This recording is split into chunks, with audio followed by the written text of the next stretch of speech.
The president's message sent to 56 million followers, but meant for one person, the judge sentencing Michael Cohen. The president pushing for a full and complete sentence for his former attorney, who, quote, makes up stories to get a great and already reduced deal for himself. Cohen, who's cooperating with the special counsel, wants no prison time at his sentencing next week on multiple charges, including 2016 campaign finance violations.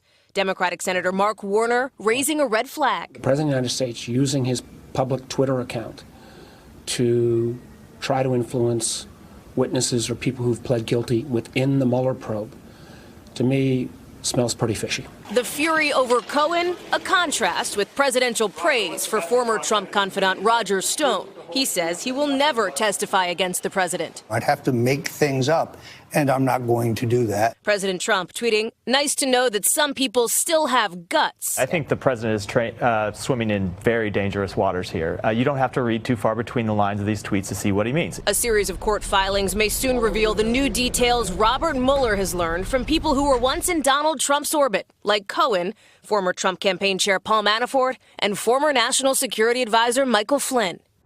Here on Capitol Hill, there's a different kind of drama, the scramble to avoid a partial government shutdown over a stalemate on border wall money.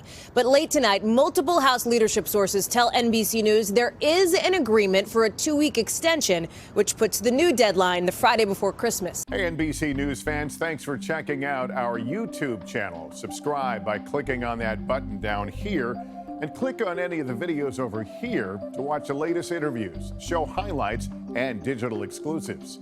Thanks for watching.